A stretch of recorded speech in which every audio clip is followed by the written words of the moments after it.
Aggro, this is a very serious video. I'm going to need you to sing us in with Ave Maria. Hello and welcome to the Batman Spoilercast and Review, brought to you by the GigaBoots Podcast Network. We have the usual crew here. We have Bob, Video Games. Hi. We have Mr. Feel from Mr. Feel's Wild Ride. It's the Bat. We have KZ from KZExcellent.com. What podcast you showing me? Come on. We're also joined by the angelic tones of Dr. Aggro. I'm giving you the Batman Spoilercast. No one ever gave me the Batman Spoilercast. And I'm your host, Dan Video Games. We've gathered to talk about the Robert Pattinson starring The Batman. I hope that's clear. These titles might get a little confused 20 years from now when they go, which one was The Batman? I mean, I was going to say it works for the cartoons, but now that you have a cartoon called The Batman and a film called The Batman. Yeah. Not to be confused with the 2003 animated series. Where's our Brave and the Bold movie? God.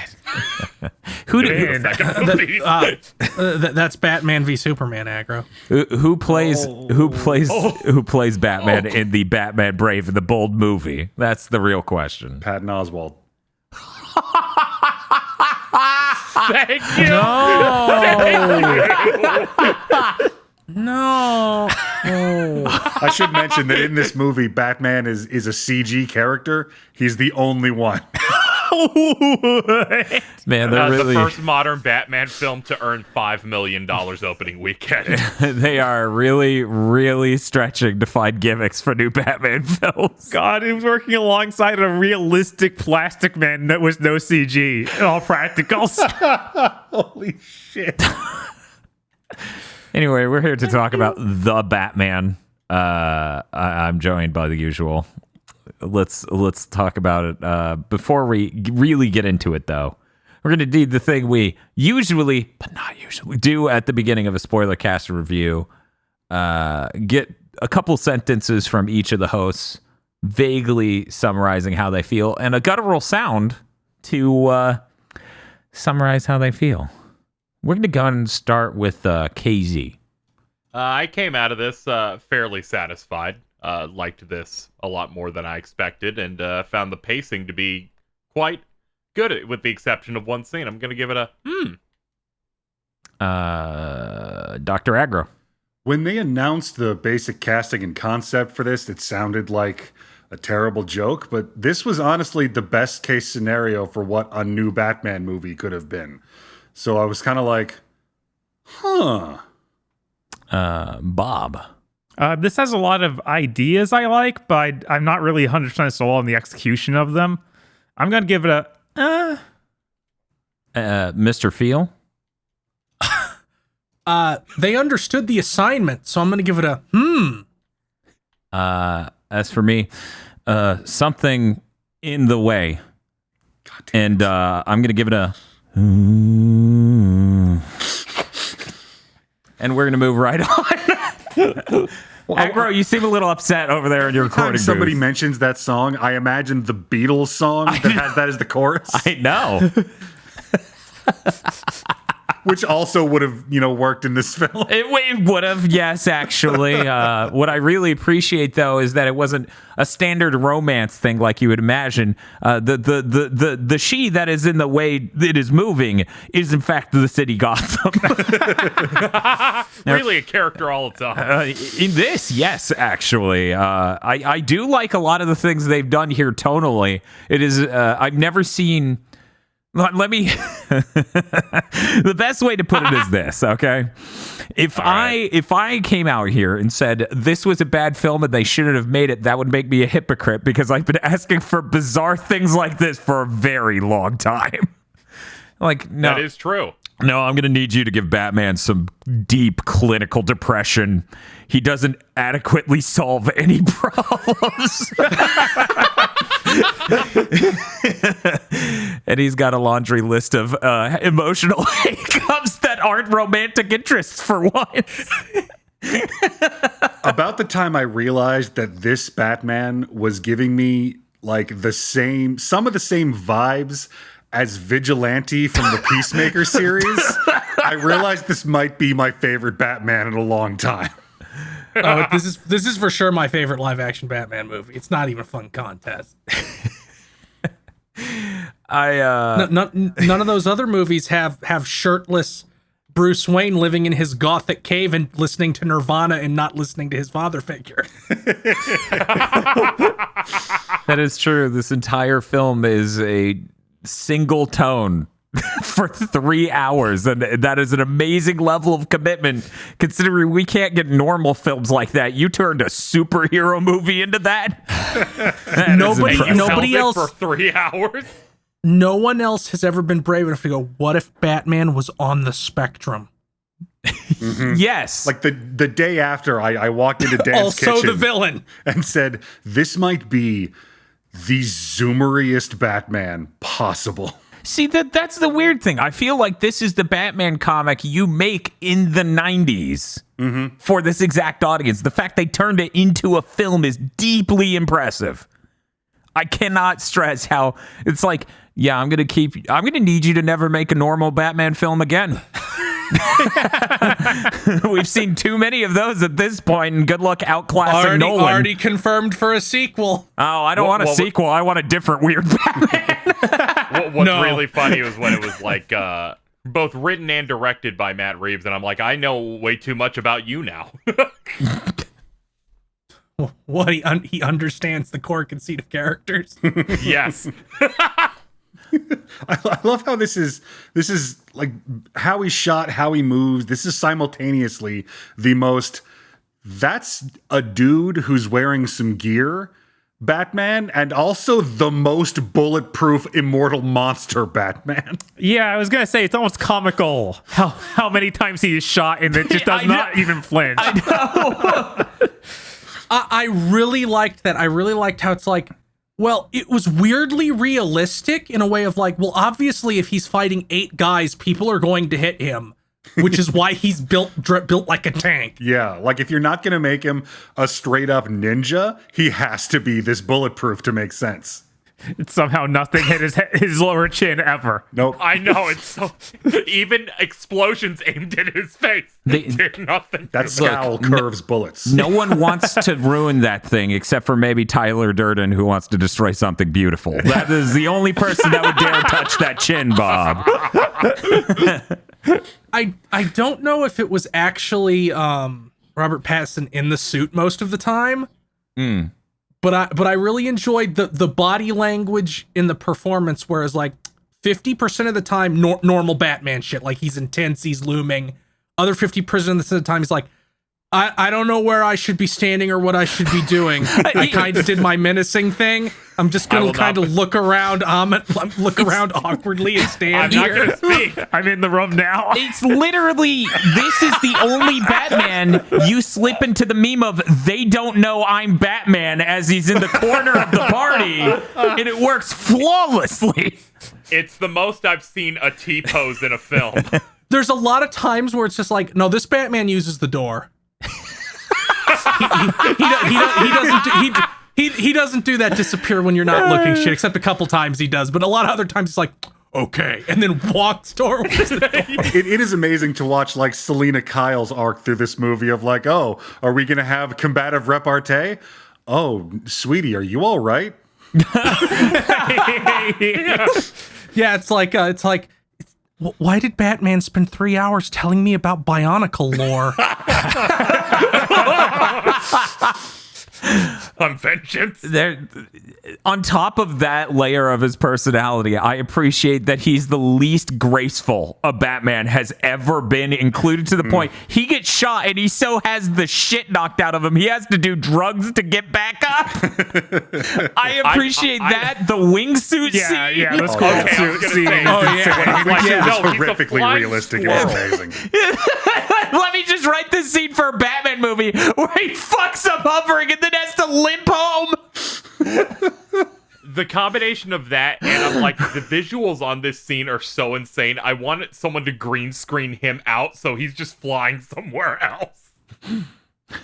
I like that this movie didn't have a lot of green screening or CG in it. Well, it really helps mask your visual effects when the entire movie is in the bottom 18% of the brightness spectrum of the video broadcast standard. All it is black, gray, and some red sometimes. It's really fucking hilarious.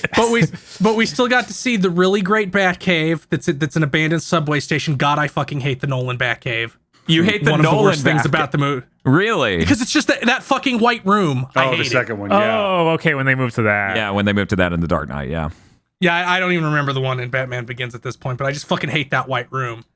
And I love like no this Bruce Wayne doesn't live in a mansion. He lives in the penthouse in the big tower that's just in Orlando. he lives in a Gothic cathedral. Mm-hmm. It's like fucking Xanatos. You just put that castle on top of a tower.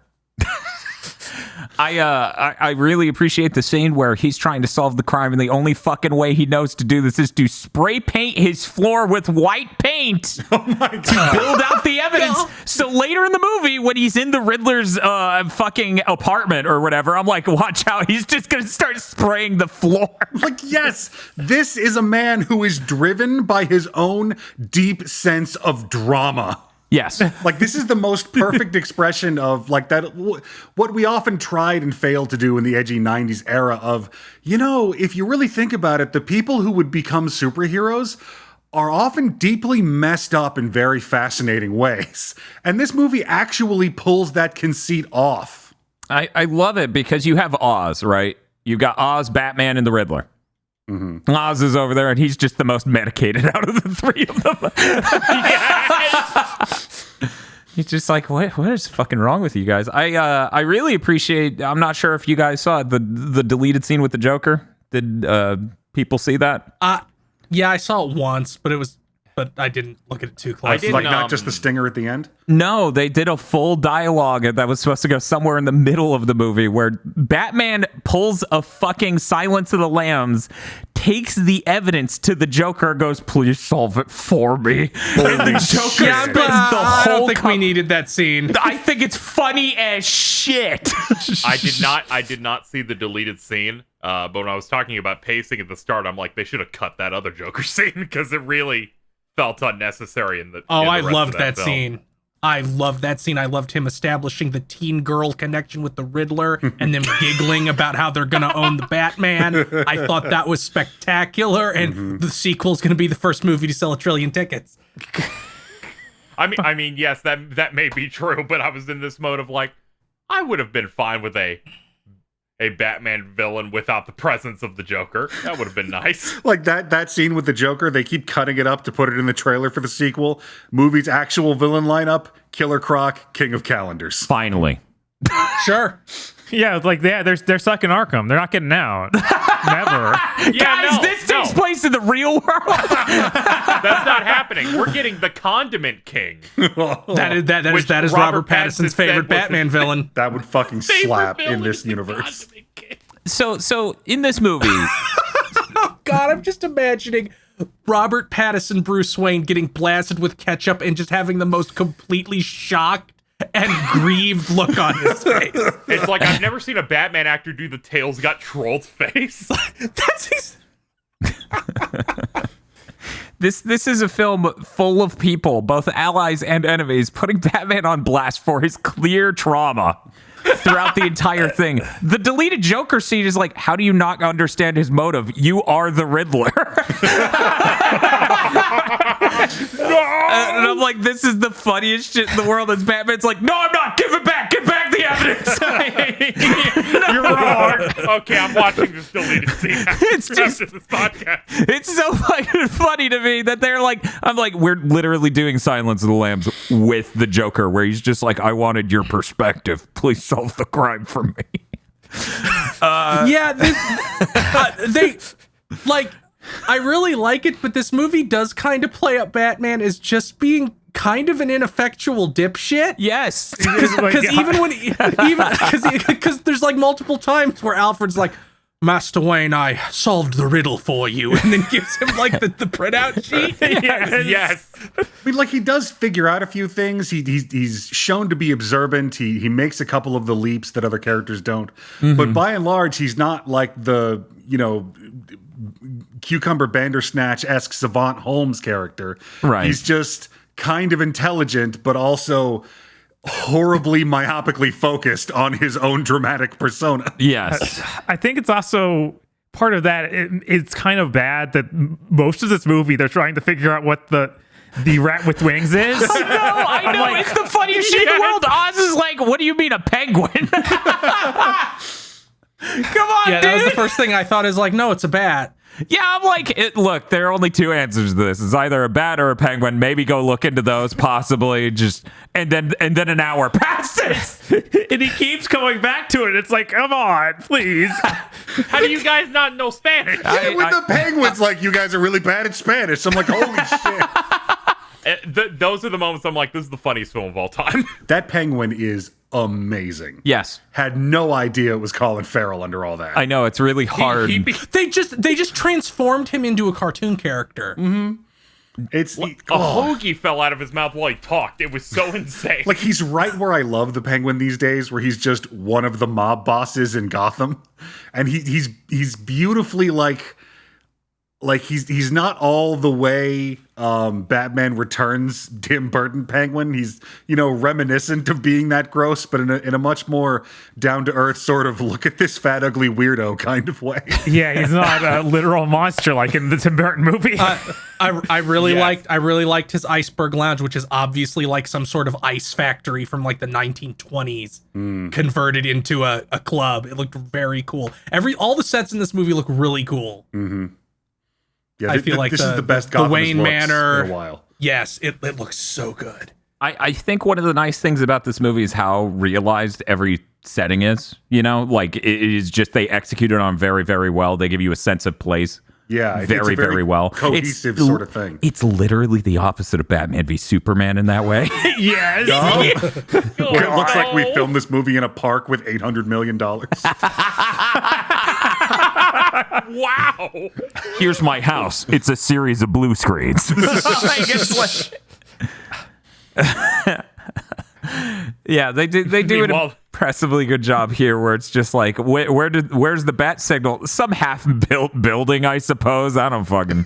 Yeah, I like that touch of it's not on top of the police department. That doesn't make sense. But That- the police go and use it from this abandoned building. Yes. Maybe only Gordon goes and uses it because yeah. he seems to be the only one in the police force that gives a shit. And it was really funny where it's because in the start he's not commissioner, so oh, somebody's dying. Yeah. Where is? Oh, there he is. There's no way that guy deserves it. God, Gordon also so good in this movie. Yes. Yeah, he's like I didn't expect him to be like the secondary main character almost. Right? Yeah. Like when you watch a Batman movie, like I was doing the thing in my head, like, okay, time to watch a Batman movie. Let's see how this character was handled, how this thing is handled, what they're including, what they're leaving out. You're running down the checklist. The moment I stopped doing that and realized I'm just like, wow, this is a pretty good movie, was like that middle section where it's Batman and Gordon like buddy cop kicking in doors at the insane asylum and like No guns. That's your thing, man. yeah, just when they're on the job, it's so good. Yeah, that was one of my favorite parts of this movie. It feels like Batman's almost never alone. It's either he's teaming up with Gordon or teaming up with Catwoman. Mm-hmm. And it offers a lot more like dialogue between them. And it lets them expand on the characters in interesting ways. It lets them keep drilling down on Batman and how messed up he is. That too. And that's important. So good. It's a lot more dialogue, even when Batman's dialogue is like looking over at you with the side eye of please don't make me engage with this. Yeah, exactly. There's that part where he's talking to the kid, and I just thought of Drive when Yes. when Ryan Gosling's giving him the toothpick. Admittedly, it was hard to not think of Drive given what our main character acts like, and one of the hints being Drive. I lost it. That killed me. I was like, guys, this is too much. I had a moment while watching this where I saw that and just tweeted Ryan Gosling, then deleted it going, I'm insane. No, you're not. Every single person to have ever lived, I think, made that connection that's seen both movies. My God. The Batmobile. Yeah. Like I will go to my grave. I'm so happy. A diehard animated series, Tim Burton 1 Batmobile kind of guy. So when this thing erupted on screen in flames and muscle carnage, I was like, oh shit, this movie is perfect. I'm so glad we're done with the fucking tank. See, I hated the fucking I like tank. the tank, but I really, because of what this is, the tank wouldn't work at all. Yeah, and it's being right. this car is a billionaire put too much money into his muscle car project. Yeah, have you ever seen the episode of Batman the Animated Series where they go into how he got the Batmobile and his mechanic? I don't recall it. It reminded me because there's a flashback where he saves this mechanic from mobsters, and he's like, "Can you make me a car?" And then it's like he has this shitty town car with like the Batman logo poorly attached to the front, and that's what this one reminded me of. Yeah, I get it. God, it's that fucking car chase. Like I that have a sequence rule was about car insane. chases in movies. It's if you're gonna do a car chase, show me something I haven't seen before. Fuck. Like, I came out of that going, is this my favorite Batman action thing? Is this better than the airplane scene for me if I divorce all of the funny lines? I really appreciate something about the car chase, okay? And this is one of the ways that this movie sates me in a completely irrational, irresponsible way. Like, part of me needed this movie to exist because I need this elaborate car chase where people definitely died. So Batman could ask the villain if he did it, and it's obvious he didn't. Yes, that's what makes that scene better. Yeah, it was unnecessary. Like, it ends in 20 seconds of Robert Pattinson just staring at him. Like he's not effective, he's not efficient, he's not infallible. But this scene underscores what the scene where he first breaks into the Penguin's lounge sets up, which is like he comes out of the fucking explosion and he's walking toward upside down Penguin, and like the whole thing is to establish one fact: you're not getting away from him. Yeah. No one's going to save you. The cops aren't going to stop him. Your goons aren't going to stop him. This isn't about justice or what's right or like you getting your comeuppance. This insane billionaire is coming for you. Oh, the henchmen. I'm so happy about the twins. Yes. Yeah. Oh, yeah. Well, I was going to say, like, we revisit a lot of the settings in this movie. The opening to the club is my favorite because they do so many different ways of getting in there, and the twins. Oh yeah, that was the twins just get to really knock it out of the park with their performance. I told you. Holy shit! It is Bruce Wayne. There has to be scenes in this where the direction was sound like an NPC in a Batman game with some of the voices the characters do. Yeah. It's the best. Most of the villain crew is like, everybody, the Penguin, Falcone, they're doing shtick, but everybody's playing it straight and it works. Right, and that's the thing. I think that's really important to maintaining the tone. Everyone's completely playing it straight. right. This is the most serious Batman movie ever fucking made. The Nolan films had more jokes and levity in them. How is this the most serious Batman? Even Batman v Superman had more jokes and levity in it. But I will say, I think- might have laughed in this more than most. Oh yes, I laughed. I was laughing in this movie constantly. This movie is aware Batman is inherently ridiculous, but he's still cool. Mm-hmm. We don't have to like make fun of it. You will laugh at this awkward billionaire approaching someone like the Terminator. I mean, of course, this is the funniest Batman movie. They get the Riddler behind bars, and then the Riddler goes, "You didn't solve it?" And Batman just goes, I'm not owned. Where are the other drugs going? I'm going to be honest, though. The The first Riddler time... breakdown. Oh, the Riddler breakdown. Go ahead. The Riddler breakdown destroyed me in such a way that I'm like, Phil needs to see this yesterday. And I saw it the day after you did.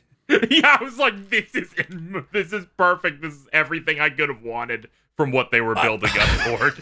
It was perfect. Like it was like it's never been more blatant where it's one thing to be like, oh, Batman's actually crazy and all of his villains are crazy. And another is like, we made a movie where Batman and the villain are both obviously neurodivergent. Yeah.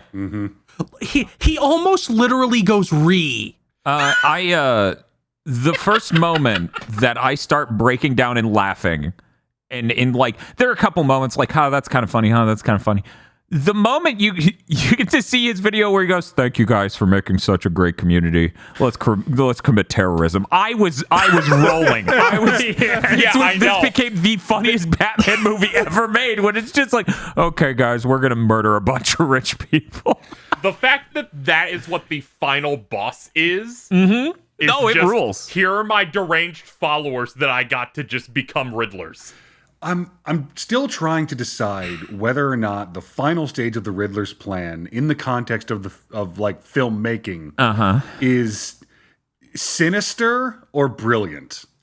Okay. Because it kind of all breaks down when he's like, I'm going to reveal the corrupt fates of this city by shooting the only guy who is evidence for it, and then flooding the city and gunning down a mayoral candidate. Yeah, that it's very strange because it's not even just the mayoral candidate. It sounds like they're going to gun down everyone in that room that's literally just escapees from the city that's flooding in there. So it's either brilliant in that the last part of his plan doesn't make sense, so we don't get a bunch of Riddler simps going hashtag the Riddler was right for the next 5 fucking years. Yeah, right. Oh, people are already doing that. Of course they are. Or it's sinister in that, like, his whole deal for the first part of that movie is like, no, we need transparency, we need accountability, we need justice in a broken system, and I'm going to make that happen. So let's turn the desire for that into something completely deranged with directionless violence and amoral revenge. And we will now rewind to the cop who goes, "Man, it's like he's been planning this his whole life." I'm just like, some of it he planned for a bit. Then he got followers on Instagram or something and went insane. I really need to get a shot of the subtitle saying, the Riddler's he's got 500 followers. That's a lot. And I'm like, that real is a fringe lot. types. That actually made me chuckle. I'm like, if the Riddler existed, he would have way more than 500. I started to think it's not 500 on like Twitter or something. It's on whatever weird dark site he has. Like he's on the dark web. That. He made his own web zone. They show his screen and it's like simultaneously Discord and 4chan and YouTube. Because there's like a little corner of it that is very obviously 4chan. Why would they choose the 3 specifically to combine? We'll never know. I appreciate it. Like on the side, you just see all the comments that are like, this seems to be like the best kind of material to recreate the Riddler's costume. Like, what kind of gun should I buy? Rifles are good. I am not afraid of this terror cell. You guys, somebody's going to bring a stun gun. It's so good though, but here's the thing, right? The Batman in this is the Batman in this. He is the Batman. Mm-hmm. If he was any other Batman, these guys would fold in half a second. But it's this Batman dealing with this. So he makes an awesome entrance, which sprays glass on everyone. Yes, I was I got glass in my eye. and then he takes down maybe 4 of them before one of them pulls out a shotgun and shoots him in the chest. Oh God, I forgot about his berserk drug. I loved seeing him just get fucked. Yeah, the berserk drug is so good. I think that's supposed to be Venom. I think that is supposed to be like the Venom that Bane uses. It definitely looks like it and is being used in the same way. I absolutely love that. I was thinking just the StarCraft stim pack sort of thing. He makes the exact sound.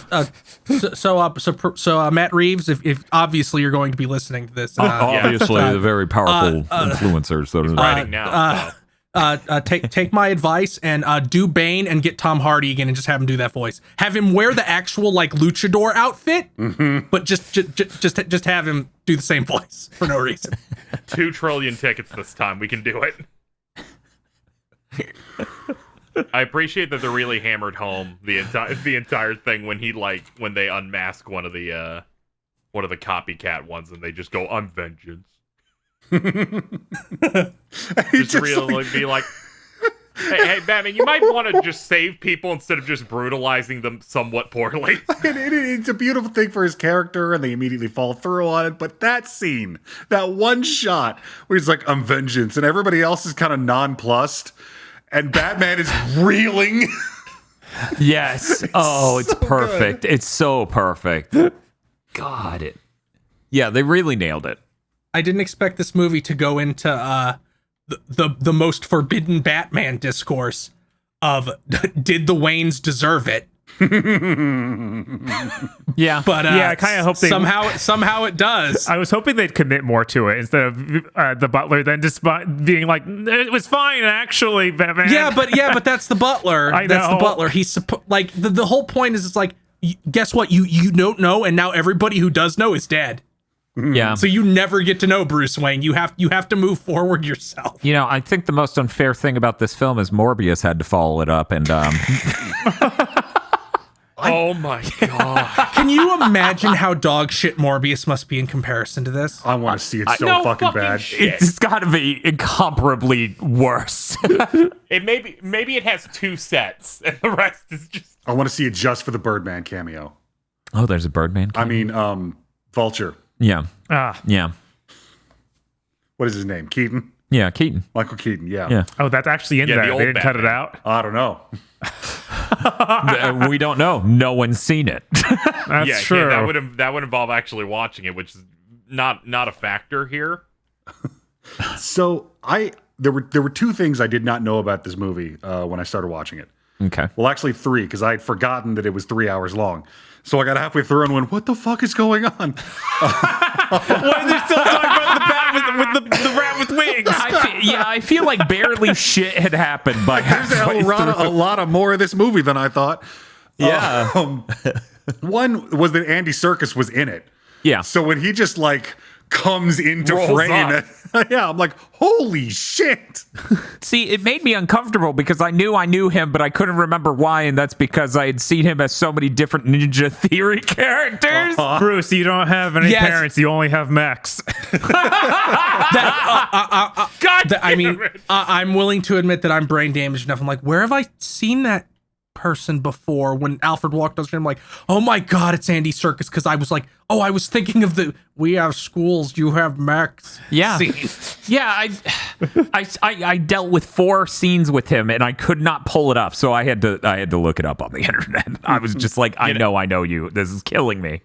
Colin Farrell, he completely disappears into the Penguin. Mm-hmm. He's just gone. Oh yeah, and I feel like he does the best job of anyone in this film. It was kind of crazy. I mean, to be fair, he's one of the least neurodivergent people, so he gets to be sort of like the good joke delivery guy, right? Where he just gets to go, why haven't you figured this out?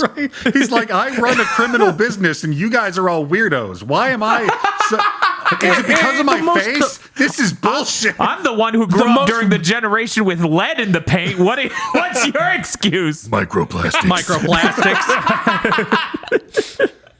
Yeah, like the only people in this movie who are transparently mentally ill are the 2 crime bosses. Yeah, I'm like, when you look at the main good guy cast, I'm like, well, obviously there's Gordon, and then Catwoman's clearly much more on the level than Batman. This is a fantastic Catwoman. Yes, in so many ways. This is the only time I felt like somebody was like, what if we had Catwoman have anything to do with Gotham at all? Yeah, it also feels like the first time she's realized he's a character fully at all. 100%. She has motivation. She has background and setting in this world. She's got connections to important characters that are more than I'm employed by you, so die. I Yes. watched her beat up a bunch of guys in a skin-tight black suit, and it didn't look ridiculous. It looked less ridiculous than Batman beating up people. It was like that. She was the other thing I didn't know about this movie. I didn't know it had Catwoman. Mm-hmm. So like they're doing the scene where he's talking to Penguin, and she comes in like to do the drug deal and serve drinks, and my brain went, Catwoman? That was weird. Why did I think that? It's just like they That's just it. held on her for too long, and I'm like, woman, not blonde, Batman movie. That's clearly Selena Kyle. No other choices. I mean, none that are coming to mind. Also not a ginger. Struggling here. I don't know. I kind of want to see other incredibly micro-focused, incredibly way too long Batman movies based on other aspects or ideas of Batman. Mm-hmm. Like, I know the Nolan films are pretty dude bro, but even they have reservation. Can we go harder? Right? Like, do I want more of this Batman? Yes. Do I want completely different, just as far off from center Batman movies? 3 a year. Yeah, no. Yes. Batman should... Yeah, we need... He's a mold, right? We need to be shipping all different G.I. Joes in this mold. Like, we don't need crossover DC films. We need just different Batman movies. Batman is an armchair dev's prompt. I need you guys to come back with 6 different things. Exactly. Be brave and just cut nothing. Keep all the iconography the same. Make a The Dark Knight Returns movie that hates Reagan as much as Frank Miller. Put the giant penny back in the Batcave, you cowards. It's gonna take a lot of scenes of shit talking Reagan to hate it exactly as much. Yeah, I know. We don't have 5 hours. We might. Hey, I also think all Batman movies should now be this long forever. On one hand, I think it's really neat and allows them to do this. What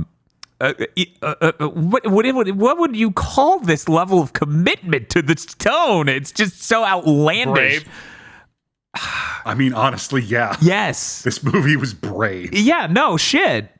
It's. That level of commitment does require 3 hours. You could not do this level of commitment to this one tone and it hit in this exact way at 2 hours even. Like, look at the poster for this movie. In our timeline, this movie should have been the dumbest, worst thing that we would be making shitty memes out of forever. See, here's the thing. They made a perfect poster that represents the movie. But without the context of the movie delivering that tone, you just go, this looks like runoff from 5 different superhero films churned through a 7th gen filter. Yeah, this poster's terrible. I remember them releasing, they're like, here's what the Riddler looks like in the Batman. I'm like, this is going to be fucking terrible. What is this? It's like, no, actually, he's everyone's little meow meow. We hired a guy who looks exactly like the Onceler to be the Riddler. Yes, that's really unfortunate. No, I love this casting. This Riddler's fucking perfect. He's so perfect. Just gonna post this very good image that somebody made that I saw right after the this movie. Oh no. Which one is you? You tell me. This movie being really long, and the fact that Andy Serkis was hardly, I felt like wasn't in it a lot in the first chunk, completely fooled me into thinking, when they send this pipe bomb in the mailbox, I think he's actually going to die. I'm like, he hasn't been in it a lot. They might just fucking do it. That whole ramp up to that scene, I'm like, oh no, this is such a waste of Andy Serkis. Yeah, that was also my feeling when that was happening. I'm like, yeah. But I was like, maybe he won't die because he realized, which, by the way, another great scene where he's like, this isn't a fireproof, oh, fuck, and immediately throws the package. See, I was like, oh no, Andy Serkis might die. Well, I'll think about Bohan less while watching this film, so that's probably a win. I don't know. Right. He does have a great line, where he's like, I could teach you to fight, but then the rest of his powerful emotional scene that I forgot. Which speaks to the fact that this Batman did not travel the world learning from the great East Asian masters. No, he grew up in Gotham learning from an old SAS guy how to Black Ops beat down. Yeah, which I actually like quite a bit. Like, here's our shitty superhero. He's trained by this guy. There was no ninja group that he did anything with. Here's our shitty superhero. He does drugs and then beats a man's skull into pulp. What a good climax to a movie. Yeah, it killed me that the Riddler was just like, no, my plan involves getting caught. That's the plan. Like you Batman, didn't actually. I thought you were here to hang with stop me. me at all. Yeah, Batman, you didn't do anything in this film. Leaves. Batman, you helped me murder that guy. I thought we were bros. I know. It's so good. My favorite part of that is like the realization in in Batman, where it's like, oh, he doesn't know. Because you think, okay, mate, does he know that Batman is Bruce Wayne? And then it kind of seems like he doesn't, and that seems to be what Batman has also ascertained. So he's just like, you're fucking pathetic. You're a cuck. You're going to Arkham. You're never gonna get out. You're owned. You're owned. I owned you. and then the Riddler just starts screaming. Yeah, Batman felt like he won $1 million. I like that they're both kind of screw ups in that way. Like, Batman doesn't figure out anything. Right. And the Riddler somehow doesn't figure out the Batman's Bruce Wayne. I know. It's really good. It feels Even like though he did in that conversation for a little bit.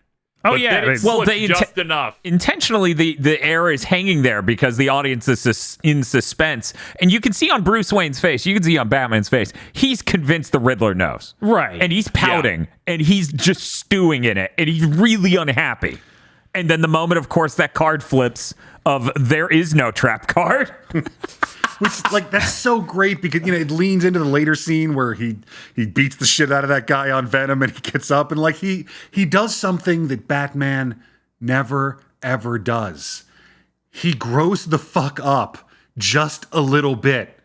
He has this huge tantrum over me punching gangbangers on subway platforms isn't making the world better, and then changes his thing and he starts helping people rather than just punching dudes. It's fucking the weirdest thing you see Batman do in this movie is help people get into emergency health services choppers. Yeah, and get when the healthcare they need. That is really great. I think the way they get to it is very strange. Oh yeah, Yes. Yeah. That whole last set piece is very, very strange as it just shambles from being about one thing to another. And I'm like, what are? But you get to end with the National Guard being like, I am not paid enough to give a shit about this. Come on, Batman. That is so. Just imagine being the person who was hurt in a flood, and this 6'4" guy that looks like the Terminator is helping you into the medevac. Just the idea that it's like the whole movie he's vengeance and he only becomes the Batman in the last like 3 minutes. I really like, maybe I should help people at all. Maybe me presenting that you can solve all your problems with violence is a bad influence on these other mentally troubled people. Yeah, I think that's something nice that we don't really see in any other Batman movies where they actually explore the angle of the reason we have weird mass villains is because Batman. Because they're inspired by his insanity. And instead of just saying that, instead of just being like, escalation, Mr. Wayne, they actually have this point where Bane's just like, or Batman's just like, oh, I should help people. And then dies. And I'm like, wow, what a great ending. Thank you. You've done a completely original thing for a Batman. Like there was a point in the comics where Batman's motivation switched from a horrible thing happened to me as a child, so I've made it my mission that kind of thing should never happen to anyone else, to a horrible thing happened to me as a child. Now I'm insane and just hurt people all the time.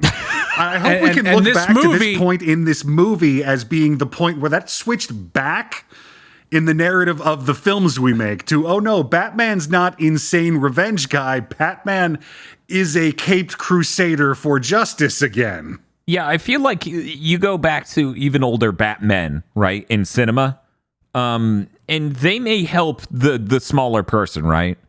Like, you know, someone's in trouble, I'm going to help them. But it mostly seems as a part of a set piece, and you can't convince me otherwise. I'm convinced that every one of those Batman saved those people in the hopes that maybe they get their dick wet. Some part of them 90s like, Batman fucked. You can't tell by the outfit. No, not at all. There's nothing weird and sexual about any of those Batman outfits. I love that Schumacher's like, fuck y'all, I made the movie I made. Also, I really fucking love with the Batman. It's the funniest shit in the world. It tells you so much about how he doesn't have a utility belt in a sense. He needs to cut the tape down from the door with the insignia for the Batman on his chest. And I'm like, man, you really don't have a lot of kit on you, do you? That should be so... No. It's like this whole movie. That thing with the insignia on the chest should be so dumb. But it's really fucking cool. I want that action figure. Yes! And just pop off the sharp part of the action figure. It helps Batman cut up tape and people. That's a bonus. Yeah, I'm kind of surprised he didn't stab someone with it by the end of the film. He did so many other clumsy, extreme escalation of violence moves in this movie. A lot of grappling hook stabs happened in this film. But they were careful to make sure they didn't have him kill someone in the first Batman movie they'd made. Like freaking every other Batman movie did. I would argue to save you, and then he flies away. I would argue the car chase is maybe a level of negligence. It is like that's mostly his fault, even though the Penguin causes everything. Nope. If you don't see somebody who obviously died, a human being, it doesn't count. So the truck driver of the exploding truck is fine. Nope, doesn't count. Yeah, you didn't see him enter the fireball. You're fine. telling me we all need to commit that Gotham has Tesla trucks that are self-driving. That is what exploded. Sure. Okay. Sure. Well, then that's a win, right? They're going to be like, what caused this massive... It's a Tesla truck, it would have done that anyway. What caused this massive car accident on the highway? Oh, well, it's a Tesla. Probably saw a deer on the side of the road, thought it was a turn signal, and it just flipped. I really enjoyed this movie, but it made me even more excited for the sequel because it feels like because we get literally no Bruce Wayne trying to be a human being in this. Like he shows up at a funeral, which he's only there to do investigating. Yeah, he's famous recluse billionaire Bruce Wayne. Yeah, but by the end of this, he's like, it feels like he has the epiphany. Okay, I will have to make I have to do things other than be Batman to make the world a better place. Mm-hmm. Which means the sequel will have this Bruce Wayne trying to be billionaire philanthropist Bruce Wayne. Yeah, like one of the early scenes of the movie is Alfred going, "Hey, the accountants from Wayne Corporation are here to talk." He's like, "I don't have time for that." I'm like, "Are you sure? Because that would have literally solved all of your problems if you would listen to your accountants."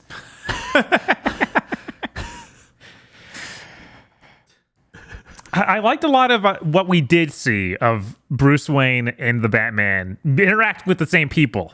Mm-hmm. Like we don't get to see that much in these movies of like, oh yeah, we get to see how this random cop reacts to them both, how the twin crooks react to them both. Yeah. All that. Yeah, that was delightful. All those scenes were good.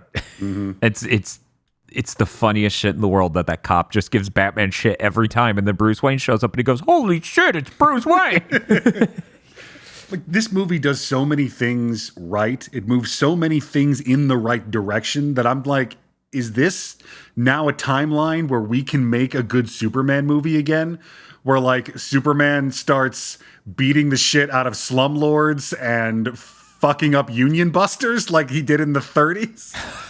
Okay, I was like, what would be the Superman equivalent of this movie? And I was like, Superman Returns was pretty weird.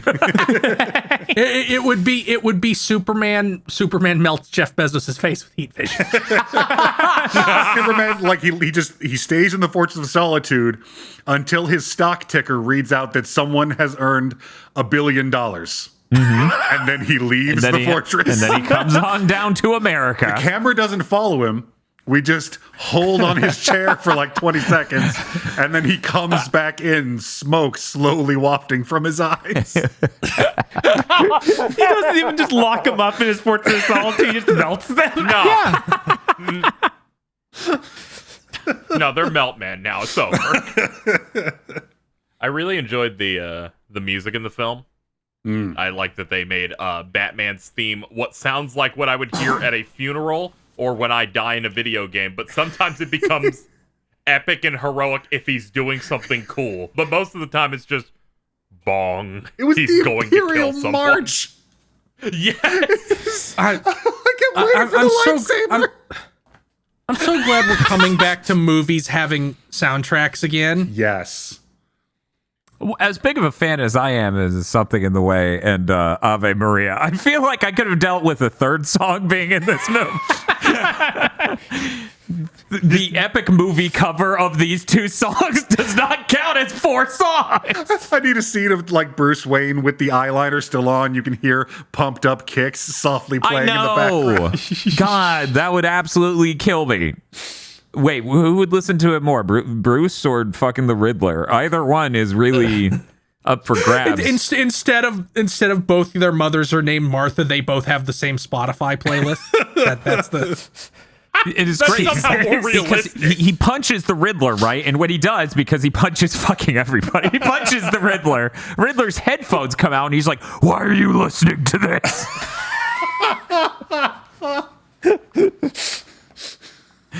Jesus. God, I really like that scene where Gordon has to find a way to get Batman out of the building. Oh yeah, it's so good. He's like, I don't know, you just fucking knocked me out, I guess. Like none of the other cops in the building. Like it's this weird open question of like, are we supposed to arrest this guy? He hangs out with Gordon all the time because he's got like a 1920s black and white film, massive cops chasing him, but he's running by all these other cops, and we're like, oh look, it's Batman. like Like they don't know. There's like 1,000 cops in that building just flooding out of different hallways. Yeah, it was also making me think of Burly Brawl. Yes, I really just appreciate it. It's like, no, literally Gordon's the only one who likes Batman. The fucking tension in that scene where he's up on the ledge activating the wingsuit. And you can see him in his head. He's like, slow is smooth, smooth is fast, do it right the first time, ka-chack. Yeah, this is the clumsiest wingsuit in a Batman movie maybe ever. And it rules. I hilarious. loved how much he ate shit. How much he has to just get into it. Like, Yeah. it's not a thing he's just always got. It's not his cape.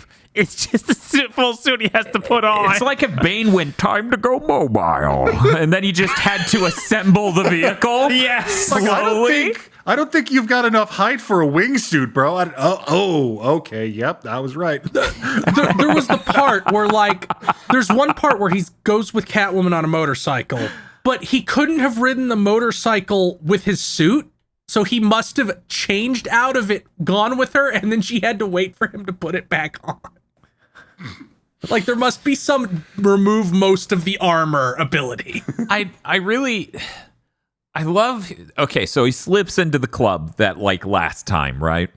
Door opens, Twin's looking around, he's waiting, he's trying to figure out where he went, and then he slips past him, and it's really well done. Like the way it's filmed, it's perfect. Like how little of him you see of him sliding in, they nailed that.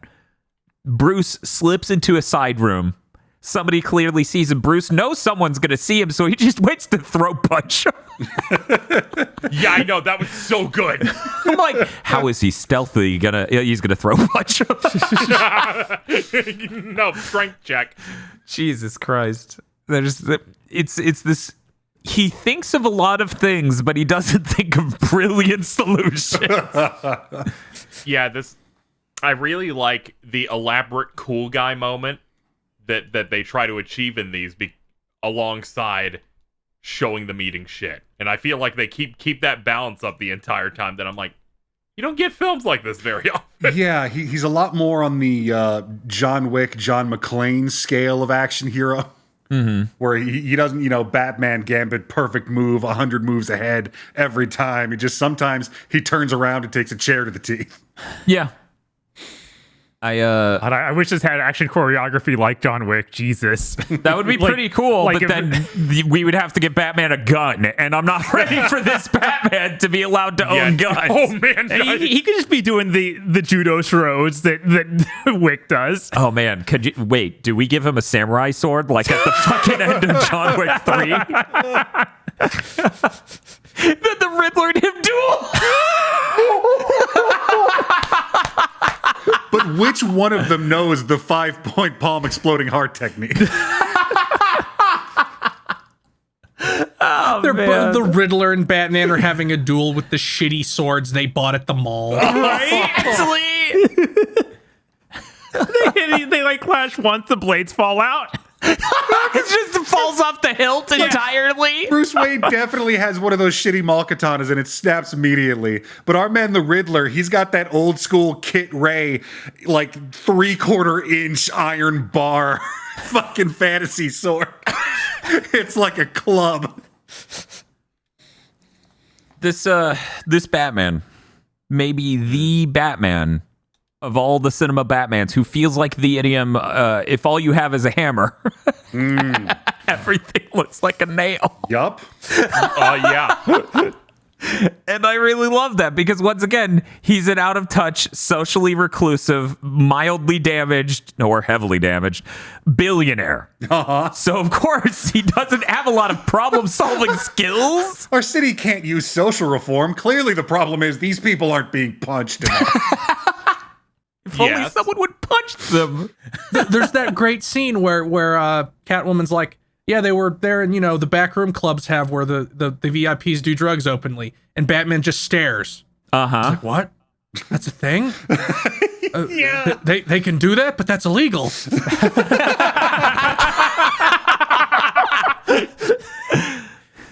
God, what a film.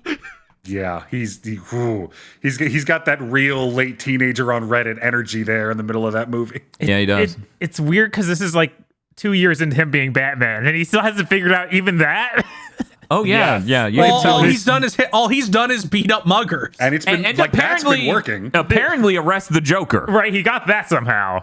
But I assume the Joker just sucks. There's a whole Joker film we didn't see, and I'm struggling to imagine. Right? I have to assume it was his first big It might be thing. the most pathetic film of all time. Like nobody knew who Batman was, and the Joker's like pulling this big elaborate thing for his own amusement. When suddenly out of an alleyway storms this mobile tank psychopath. Yeah. See, there was that scene where the guy's getting harassed on the train and Batman saves him. Those are like basically like the Joker crew from Batman Beyond. Yeah, they kind of are. Or the Joker. Yeah. So it feels like we're even getting that angle where it's like Gotham is just going to be this shithole where every psychotic influencer causes a bunch of shit. Weird that they changed the name of Gotham to YouTube. Do you think it means something? I was trying to think of like other characters I want to see in other The Batman films, and I'm like, they should do Mr. Freeze. They should get Mads Mikkelsen to be Mr. Freeze. No. He's too cool. That would ruin it. That would ruin it. I feel like you need someone who's... I feel like everyone needs to come in at exactly Batman's level. I think the best thing about the Penguin is presumably he will grow through the film. he's not like, no, I don't want to see that at all. Yeah, I want to say he can grow a little bit, but he has to stay deeply damaged and awkward and listening to Nirvana. Yes, and wearing eyeliner. He can. Here's I think my best way of phrasing it. He can grow as a person, but he needs to be exactly this organized and capable. Mads Mikkelsen would just win. The Riddler won. The Riddler did a timer scam. That's still a win. The Riddler didn't win because his plan was to get Batman to come to his birthday party, and he didn't. Oh, you're right. That was honestly the best We're Not So Different You and I in cinema history. Cinema, yes, actually, because it was deeply true for once. It was deeply The fact true. it was, no, this is not how it's supposed to go. For 7 straight seconds. Obviously, they need to get Bryan Cranston to be Mr. Freeze. I could actually get down with that, yeah. Oh man, he's so good. You just watch Breaking Bad, and that's the story of a villain who fucks up every 5 minutes. Yeah, that's kind of what Mr. Freeze would need to be in general, because he's supposed to start as, just a scientist. He doesn't know how to do crime. Yeah, that would be great. He's just like... Mr. Freeze has always been great because he's not supposed to be a supervillain. He's just way overpowered for this rogues gallery. Yeah. It'd almost be like having a clay face. Like this Batman. Like, it's not fair. This Batman would be like, yeah, I just shoved like 4 grenades in you. It's over. I'm sorry. There's a lot of villains that this Batman universe could make amazing, but I'm going to say 3 words here. Mm-hmm. Carrie Kelly Robin. I do think this Batman needs a Robin at some point to get okay, Batman, now you're a parent. Okay, here's the thing, though. Isn't the dynamic better if Robin comes in somewhere at the Penguin's level? Like, isn't it better if he's just, I'm kind of a well-put-together person. What is Are you okay, Batman? Is most of the movie. That'll it be needs Tim to be a Drake little then. bit of that. It needs to be a little bit of that, but it also needs to be someone who obviously needs guidance. Okay. And Batman is like, oh God, this person is looking to me for guidance. Oh my God, what do I do? I don't think this Batman can handle a Jason Todd. And then, like, no other part of that film matters. That film is just about the Watamote moment, right? Where when she's playing the cards, Kuroki is. And he's just like, I'm so cool. And eventually, by the end of the film, Robin realizes, no. No, He should learn from anyone else. See, I'm gonna go be Nightwing now. Bye. Yes, that's the end of the movie. Oh man, that would make the third movie in this trilogy would sell the most tickets of any movie ever. what this movie convinced me is that when they inevitably make an absolutely fucking atrocious live action version of JoJo's Bizarre Adventure, Robert Pattinson needs to be Jotaro Kujo, and just behave the exact same way. You are not going to take John Mulaney JoJo away from me. Of the many choices they had upon the success of this film, or impending success, I think at the time it was going on, to do some sort of spinoff, I'm glad they chose the Penguin. I was like, that's my big takeaway. I would watch a show where it's just him doing shit. I feel like I need the contrast with the world, like these other characters. I think he's perfect in this context, right? I'm not sure that I'm sold on a show exclusively about him, but yeah, it depends on like what characters they bring in as they're like fleshing stuff out for the next film. the best thing about the Penguin is every time the movie visits him, he's like, why are you here? Yes. Why aren't you solving the murder? Like, why aren't you solving this case? Please stop bringing this freak show to my normal criminal business. Exactly. Who the I fuck love is that. Harvey Dent? I like that part for just a slight second where it seems like he's the one that did the shot. It's like, no, look up, please. Yeah, even that first time you meet the Penguin is really, really great because it's like, okay, I'm just gonna try and play it off as absolutely nothing my problem. Oh, you're not taking that. What do you not get? This ain't me, bud. No, it's you. I swear it is. I was like, no, I'm sorry, you're wrong. Gordon's like, but just admit that you did it and you'll never see any jail time.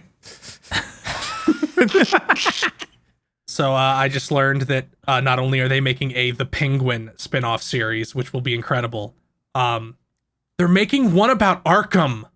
Yeah, that checks out. Yeah, I'm not sold on all these spin-off things. I'll need to see how that actually goes. That's usually trouble. Well, I mean, like that's the saving grace. Let's make a bunch of spin-offs. Some of them might be good. Let's do a bunch of weird shit and see what's cool. Yeah, this is so bizarre that I'm more interested in spin-off stuff. Also, it like if Batman isn't involved, it doesn't like an Arkham thing that's just like we're in Arkham Asylum and looking at these people. Doesn't take money, so it makes sense to do it as a streaming show instead of all the series. They're like, oh, this would be a cool concept if we had a lot of money. They're gonna sit in this room and talk for 8 out of 10 episodes. Yeah, I think if there's one thing that's served me well in life, it's to not even register when they announce a DC Universe live action TV show made by Warner Brothers. I think that served me really well. Yeah, when I look at when I look at the situation here, I'm like, we got two companies making a bunch of spin-offs based on their villains. Thank God it's not the fucking Sony shit where they're like, I guess we have El Muerto. I guess that's what we'll use. Meanwhile, they're like, we got a Penguin show. We got Arkham. We got crazy dudes tweaked out. The fucking desperation. So we've talked at length about what a colossal fuck up everybody in this movie is. Mm-hmm. Except for the Penguin. I think he's winning. Yeah, I think it's a real funny aspect of the movie that the Riddler kills all these important people. Mm-hmm. And like the mayor, he literally just shows up at the mayor's house and screams and stabs him to death with a fucking hatchet. Yeah. Which, one, I like the element that he has to scream to hype himself up because he's just this schlubby white dude. Yeah. And two, it's like No, like everybody's really fucking like ultimately most people are bad at their jobs. You can really just walk up to the mayor and kill him. Yeah. Yeah. It's like nobody expects for you to just do it. For me, one of the things that like contrasts this so much from the other Batman films that I really appreciate is a specific character interaction. It's the first time watching one of these films where Jim Gordon, you know, he's backing Batman, and people in the police department or whatever political structures are like, I can't believe you trust him. And this is the time when I go, yeah, I can't believe he trusts this Batman. Every other Batman, it's like, no, he's going to help. This one, I'm like, I'm not so sold on I think Gordon's as surprised as you are. He just keeps betting on black and it keeps working. Yeah, we even get that line of like, we've worked together for so long and I don't even know your name yet. I was like, okay, so it's not a situation of he knows him from the outside before he became Batman or anything. No. It is very much, he's just going with it. Mm-hmm. He's like, this might work out. Maybe I'll get a promotion out of it. And you tend to get promoted when everybody above you dies. So I guess it worked out great. God. Yeah. Theo was talking about that earlier scene where like you've got the Riddler's POV and he's spying on the mayor in the beginning, and you know we haven't established yet that it's the mayor, so I'm gripping the arm of my couch, terrified. Am I about to watch somebody snipe Thomas Wayne? Yes. See, here's the thing. For some reason, that thought didn't occur to me there. But when we show the first shot of what is later shown to be Batman walking on a filled city street, and we get the narration of, you know, October 31st, I'm like, are we going to show his parents get murdered immediately after that intro? That was not that. Come on. God bless this movie for not having that fucking scene. Thank fucking Christ. You can even talk about it. Just don't show the goddamn scene. Of all the movies that have done that, the most ridiculous was Batman v Superman. It's like, guys, the movie title implies a level of caring about the two sides in this where they should know. No, I need to do my exact version of it. They won't know what it's like in my universe unless I do it. Yes. All they had to do, and they did it in this, of just having Batman just stare at a sad kid for like an extended period. It's like, that's all you really need to do. Or have Alfred like look at Bruce Wayne's contact lens camera tech to be like, yeah, he really lingered on that one. It actually is really interesting that in this one, like, it's not a freak accident in a mugging, apparently, because we don't actually see it, and they don't really go into into detail of what happened. It's just, no, he got killed by a mob boss. Probably. It's left open, but it sounds like it's one of two mob bosses, honestly. Yeah, it sounds like it's one of two mob bosses or a random mugging, and I love the open-ended of this because normally it's not open-ended. Right? Yeah. Usually is definitively a mugger until it is later revealed to be. Yeah, and Wayne wasn't even there. Sorry, Bruce wasn't even there, it doesn't sound like. It's just something that happened. I feel like we would have gotten some kind of flashback to baby Bruce Wayne watching them get shot or something if that had been an element of it. So it adds into that, like, Batman now doesn't know whether or not his father was a piece of shit. He can never be sure. Mm-hmm. And he can also never be sure of whether or not it was a random crime or something directly related to his father being a piece of shit. So he really got told, that this whole thing you have going on might be stemming from literally nothing. I'm vengeance. Bro, for what? Jesus, no one asked me that before. This is my family's legacy, Alfred. You could see even Andy Serkis was like, the fuck? Yeah, I know. He just kind of looks pissed for so many of these. Like, come on, man, please. Well, gentlemen, we don't want this podcast to match up with the runtime of the movie, so we're going to have to wrap up. There certainly are a lot of things to talk about here. Yep. Because this movie's enormous. Yeah. Let's go ahead and... does anyone else have any other anecdotes they wanted to bring up before we wrap? I think the scene where Bruce is spying on Selena Kyle is really, really telling about the character as a whole. Yes. Good Ask texture. about the rat. Oh, God, that fucking dialogue right after that. Yes. She seemed upset. the whole scene with the club where he's seeing through her eyes is really great because he's like, it's like, dude, stop talking to her. Well, not only that, he's just like, I'm going to need you to stare at them. And she's like, we're in deep shit if I do that. She's like, no, I want you to make eye contact with this guy at a club. She's like, bitch, I am going to get murdered. Have you ever met a woman? And she's like, oh, fuck me. He's coming over now. Okay, well, it's time to wrap this up. Just a few sentences encompassing your whole opinion about this, and score 1 to 10. Let's get it done. We're going to go ahead and start with feel.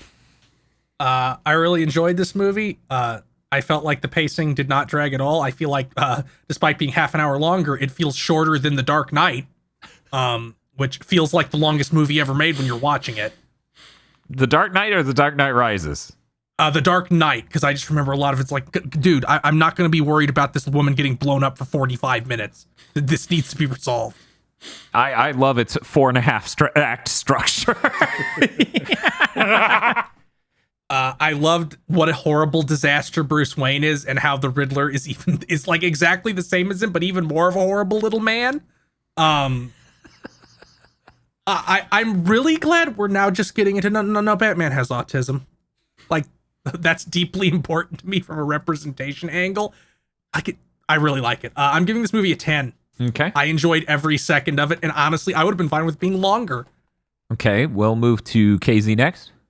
I really enjoyed this film quite a bit. I was not even expecting to be like super hyped on it going in, but everyone is acting out of their minds in some of this and just disappearing into roles. The pacing was really, really strong. And I feel like that car chase is my favorite, like, Batman action set piece. Originally, when I first watched it, I'm like, maybe it's a 9. It's like, no, it's a 10. I've seen it twice since then, because I've just really just enjoyed it. Okay. Dr. Aggro.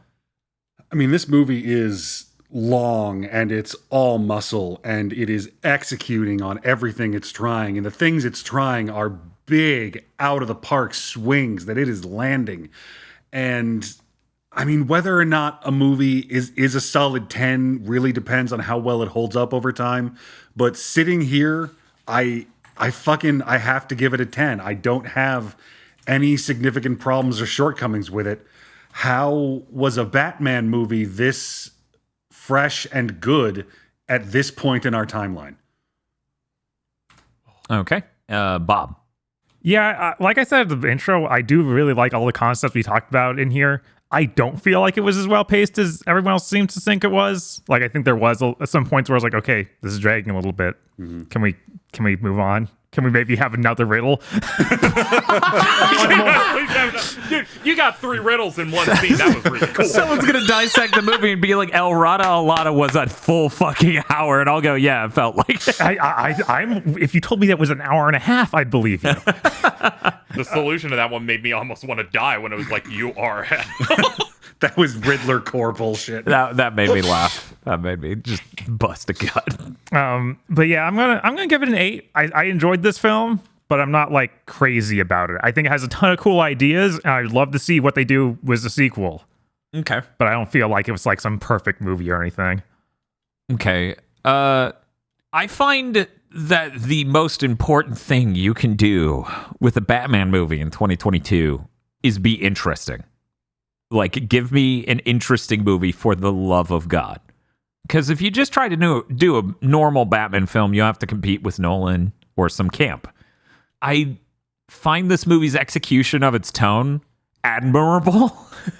The fact they got a movie out in modern Hollywood that is flabbergasting.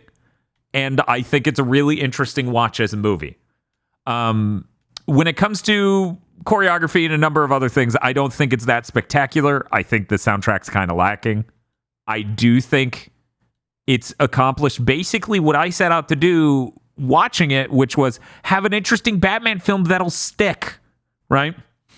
But I enjoyed my time with it. I'm probably not going to watch it again, just because there wasn't a whole lot of things in the air to keep track of. This movie is very much, here is this character, and it drills down deeper and deeper into that, which, once again, really appreciate. I'm going to go ahead and give it an 8 out of 10. Really enjoyed my time with this film. I would like other versions, other interpretations of Batman that are this incredibly wholly concerned with just this character and building a world that makes sense and matches that character, a reflection of that in the future. But I don't know if we'll ever get that. At least a sequel to this should be interesting to see if they could do it twice. That brings our total score out of a possible 50 points at the end to 46, making the average a 9.2. Now, we haven't officially reviewed Batman v Superman, but I believe that puts it 9.1 points.